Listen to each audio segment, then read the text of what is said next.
ಕಡಲೆಕಾಯಿ ಪ್ರಾಥಮಿಕ ಸಂಸ್ಕರಣಾ ಸೇವೆಗಳ ವ್ಯವಹಾರವನ್ನು ಸ್ಥಾಪಿಸುವ ನಮ್ಮ ಮಾರ್ಗದರ್ಶಿಗೆ ಸ್ವಾಗತ. ಈ ವಿಡಿಯೋದಲ್ಲಿ ಈ ವ್ಯವಹಾರದಿಂದ ನೀವು ಎಷ್ಟು ಗಳಿಸಬಹುದು ಎಂಬುದನ್ನು ನಾವು ಕಲಿಯುತ್ತೇವೆ.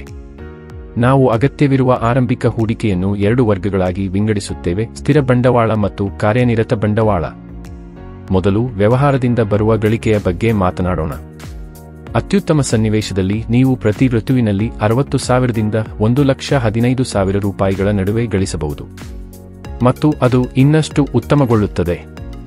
ಮೊದಲ ವರ್ಷದ ಅಂತ್ಯದ ವೇಳೆಗೆ ನೀವು ಪ್ರತಿ ಋತುವಿಗೆ 1,15,000 ದಿಂದ 1,60,000 ರೂಪಾಯಿಗಳವರೆಗೆ ಗಳಿಸಬಹುದು.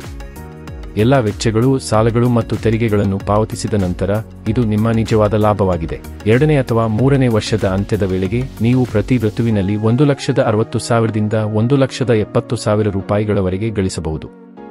ಅದು ನಿಮ್ಮ ವ್ಯವಹಾರದಲ್ಲಿ 2,70,000 ರೂಪಾಯಿಗಳನ್ನು ಹೂಡಿಕೆ ಮಾಡುವ ಸಂಭಾವ್ಯ ಯಶಸ್ಸಾಗಿದೆ. ಮುಂದೆ 2,70,000 ರೂಪಾಯಿಗಳ ಸ್ಥಿರ ಬಂಡವಾಳದ ಬಗ್ಗೆ ಚರ್ಚಿಸೋಣ. ಇದು ಯಂತ್ರೋಪಕರಣಗಳು ಮತ್ತು ಸಲಕರಣೆಗಳಂತಹ ದೀರ್ಘಾವಧಿಯ ಸ್ವತ್ತುಗಳಲ್ಲಿನ ಹೂಡಿಕೆಯನ್ನು ಒಳಗೊಂಡಿದೆ. ನಾವು ಖರೀದಿ ಯಂತ್ರಗಳು, ಕೃಷಿ ಉಪಕರಣಗಳು ಅಥವಾ ಸ್ಥಳೀಯ ಅಥವಾ ಪ್ರಾದೇಶಿಕ ಸಮುದಾಯದ ರೈತರಿಗೆ ಸೇವೆಗಳನ್ನು ಒದಗಿಸಲು ಬಳಸಬಹುದಾದ ಯಾವುದೇ ಮೂಲಸೌಕರ್ಯಗಳ ಬಗ್ಗೆ ಮಾತನಾಡುತ್ತಿದ್ದೇವೆ. ಸ್ಥಿರ ಬಂಡವಾಳದಲ್ಲಿ ವಿಮೆ, ಪರವಾನಗಿಗಳು ಮತ್ತು ಪರವಾನಗಿಗಳಂತಹ ವೆಚ್ಚಗಳು ಸೇರಿವೆ. ಪ್ರತಿದಿನ 250 ಚೀಲಗಳ ಸಾಮರ್ಥ್ಯದ ನೆಲಗಡಲೆ ಪ್ರಾಥಮಿಕ ಸಂಸ್ಕರಣಾ ಸೇವೆಗಳ ವ್ಯವಹಾರವನ್ನು ಪ್ರಾರಂಭಿಸುವಾಗ ನಿಮಗೆ ಈ ರೀತಿಯ ಯಂತ್ರೋಪಕರಣಗಳು ಬೇಕಾಗುತ್ತವೆ. ನೆಲಗಡಲೆಯ ಪ್ರಾಥಮಿಕ ಸಂಸ್ಕರಣೆಗಾಗಿ ನಿಮಗೆ ನೆಲಗಡಲೆಯ ಡಿಕೋರ್ಟಿಕೇಟರ್ ಯಂತ್ರದ ಅಗತ್ಯವಿದೆ. ನೆಲಗಡಲೆಯ ಡಿಕೋರ್ಟಿಕೇಟರ್ ಯಂತ್ರವು ಹೊರಗಿನ ಚಿಪ್ಪು ಅಥವಾ ಸಿಪ್ಪೆಯನ್ನು ತೆಗೆದುಹಾಕಲು ಬಳಸುವ ಸಾಧನವಾಗಿದೆ. ಈ ಯಂತ್ರವು ಸ್ವಚ್ಛಗೊಳಿಸುವಿಕೆ, ವಿಂಗಡಣೆ, ಶ್ರೇಣೀಕರಣವನ್ನು ಸಹ ನೋಡಿಕೊಳ್ಳುತ್ತದೆ. ಸುಮಾರು 1,60,000 ರೂಪಾಯಿ ವೆಚ್ಚದ ದಿನಕ್ಕೆ 250 ಚೀಲಗಳ ಸಾಮರ್ಥ್ಯದ ಯಂತ್ರವನ್ನು ಗುರಿಯಾಗಿರಿಸಿಕೊಳ್ಳಿ. ಮುಂದೆ ನಮ್ಮಲ್ಲಿ ಈ ಯಂತ್ರಕ್ಕೆ ಯಾವುದೇ ಕಾರ್ಯನಿರತ ಬಂಡವಾಳವಿಲ್ಲ.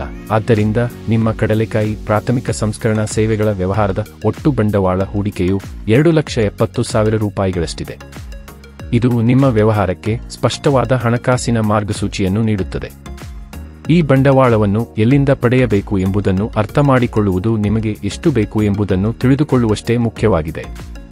ಸ್ಥಿರ ಬಂಡವಾಳ ಮತ್ತು ಕಾರ್ಯನಿರತ ಬಂಡವಾಳವು ವಿಭಿನ್ನ ಪಾತ್ರಗಳನ್ನು ಹೊಂದಿವೆ, ಆದ್ದರಿಂದ ಅವುಗಳ ಮೂಲಗಳು ವಿಭಿನ್ನವಾಗಿರಬೇಕು.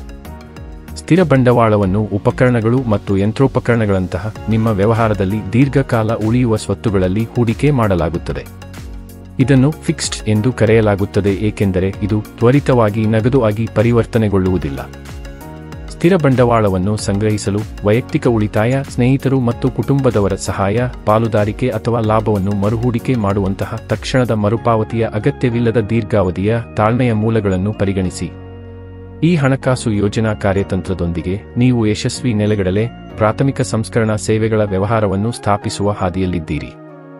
ಗಮನಿಸಿ, ಈ ವ್ಯವಹಾರದಲ್ಲಿ ನೀವು ಕಾರ್ಯನಿರತ ಬಂಡವಾಳವನ್ನು ಖರೀದಿಸಿದರೆ, ಪ್ರಕ್ರಿಯೆಗೊಳಿಸಿ ಮತ್ತು ಸೇವೆಗಳ ಜೊತೆಗೆ ಪ್ಯಾಕ್ ಮಾಡಿ ಮಾರಾಟ ಮಾಡಿದರೆ ನೀವು ಹೆಚ್ಚಿನ ಲಾಭವನ್ನು ಪಡೆಯಬಹುದು. ವ್ಯಾಪಾರ್ ಕೋಚ್ ಚಾನೆಲ್ಗೆ ಚಂದಾದಾರರಾಗಿ.